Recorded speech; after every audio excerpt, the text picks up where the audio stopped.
Praise the lord. Today's word. ఈరోజు వాక్యము మే నెల 28వ తారీఖు 2025. రోమీలకు రాసిన పత్రిక 14వ అధ్యాయము 12 మరియు 13 వచనాలు. కొంచెం ముందు ఉండి దాని తర్వాత అని వ్రాయబడి ఉన్నది గనుక మనలో ప్రతి వాడును తన్ను గురించి దేవునికి లెక్క ఒప్పగింపవలెను. కాగా మనమిక మీదట ఒకనికొకడు తీర్పు తీర్చకుందము. ఇదియుగాక సహోదరునికి అడ్డమైనను ఆటంకమైనను కలుగజేయకుందుమని మీరు నిశ్చయించుకొనిడి. క్రీస్తునందు ప్రేమైన సహోదర సహోదరీలారా, అనేక రకమైన మెసేజెస్ మనకు యూట్యూబ్లోనూ టీవీలోనూ సోషల్ మీడియాలోనూ వస్తున్నాయి. గొప్ప గొప్ప సేవకులు మంచి మంచి సందేశాలను తయారు చేసి మనకు సేవ్ చేసి పెట్టి ఉన్నారు. ఈ రోజుల్లో సోషల్ మీడియాలో చాలా బైబిల్ సందేశాలు అందుబాటులో ఉన్నాయి.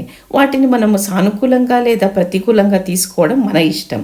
ఎవరు మనల్ని బలవంతం చేయడం లేదు. చాలామంది అద్భుతమైన దేవుని సేవకులు చాలా అద్భుతమైన సందేశాలను నిల్వ చేశారు.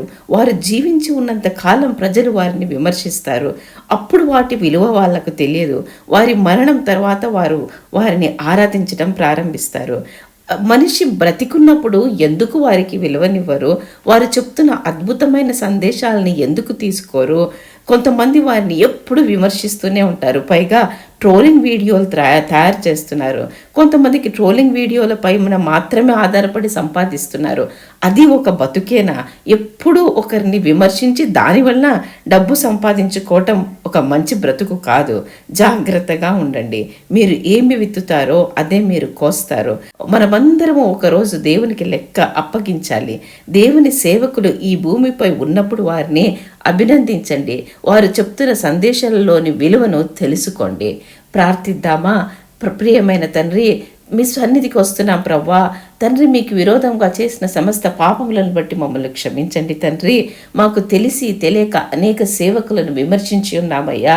ఆ పాపములన్నీ మా మీద కానీ, మా కుటుంబాల మీద కానీ, మా పిల్లల మీద కానీ, మా తరాల మీద కానీ మోపకండి నాయన. ఎందుకంటే యేసు ప్రభువు సిలువలో ప్రతి పాపాన్ని కొట్టివేశారు కనుక మీ అమూల్యమైన రక్తంలో మమ్మల్ని క్షమించి తండ్రి, మా యొక్క కుటుంబాలను మమ్మలను ఆశీర్వదించి మంచి ఆరోగ్యంతో ఉంచమని యేసు ప్రభు నామములో ప్రార్థించి పొంది ఉన్నామని నమ్ముచున్నాము తండ్రి. Amen, amen, amen. నవ్వు, యేసు నిన్ను ప్రేమిస్తున్నారు.